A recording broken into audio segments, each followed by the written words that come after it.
Hi hello friends, welcome to HN Telugu vlogs. నేను మీ అనుని. ఎలా ఉన్నారు ఫ్రెండ్స్ మీరందరూ? నేనైతే చాలా బాగున్నాను. మీరు కూడా చాలా బాగుండాలని మనస్ఫూర్తిగా కోరుకుంటున్నాను. ఈరోజు వీడియోలో హెన్నా పెట్టుకోవడం అని అప్లై చేసే విధానంలో కొన్ని సరైన పద్ధతులు అయితే ఉన్నాయి. అవి అందరికీ తెలియకపోవచ్చు. ఆ విషయాల్ని ఈ వీడియోలో తెలుసుకుందాము. మనం హెన్నా తెల్ల వెంట్రుకల్ని దాచడం కోసమో, జుట్టుకి పోషణ అందిస్తుందనో చాలామంది గోరింటాకు తలకు పెట్టుకుంటారు. అయితే అది పెట్టే విధానం తెలియకపోతే చిక్కులు తప్పవు. మరి మనం చేసే తప్పులేంటో, వాటికి పరిష్కారం ఏంటో ఈ వీడియోలో చూసేద్దాము ఫ్రెండ్స్. చాలామంది తలకు నూనె ఉన్నప్పుడే హెన్నా పూసేస్తుంటారు.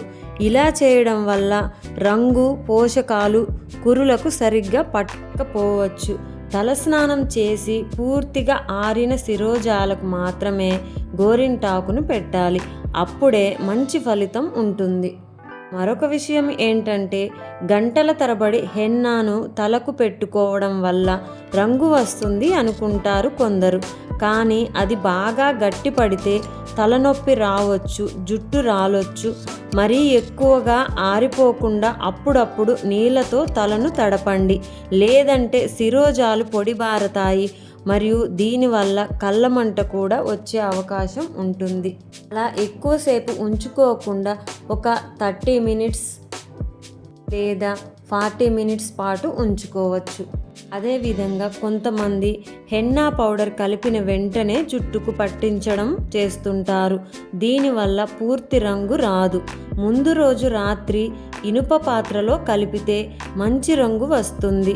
అందులోనూ టీ లేదా కాఫీ డికాషన్తో నీళ్ళలో నానబెట్టి ఉదయాన్నే కొంచెం పెరుగు లేదా నిమ్మరసం కలిపితే మేలు. మెత్తగానే కాదు, మెరుస్తూ కూడా ఉంటుంది. రాత్రిపూట టీ డికాషన్తో కలపడం చాలా మంచిది. టీ డికాషన్లో ఈ మిశ్రమాన్ని కలిపి దానిపై ఒక లిడ్ని ఏర్పాటు చేయండి. ఇలా చేసి ఉదయాన్నే పెరుగు లేదా నిమ్మరసం కలిపి మీ హెయిర్కు అప్లై చేసుకోవచ్చు. మరొక విషయం, తలకు హెన్నా పెట్టుకున్నాక వెంటనే షాంపూ వాడకండి. ముందుగా మంచినీళ్ళతో హెన్నా మొత్తాన్ని వదిలించండి. పూర్తిగా ఆరాక ఆయిల్ పెట్టి మసాజ్ చెయ్యండి. ఆ మర్నాడు మాత్రమే గాఢత తక్కువగా ఉండే షాంపూతో తలస్నానం చెయ్యాలి. అప్పుడు జుట్టుకు హెన్నా కలర్ బాగా పడుతుంది, మృదువుగాను మారుతుంది.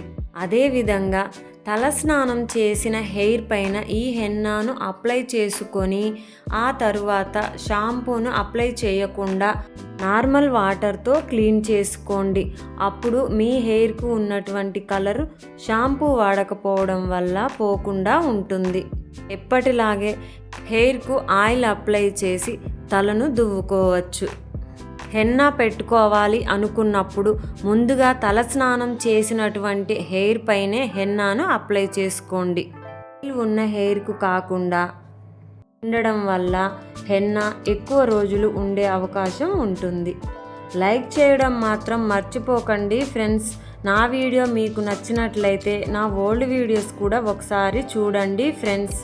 అలాగే మీ ఫ్రెండ్స్కి షేర్ చేయండి, లైక్ చేయండి, సబ్స్క్రైబ్ చేసుకొని మంచి సపోర్ట్ అయితే అందిస్తారని ఆశిస్తున్నాను ఫ్రెండ్స్.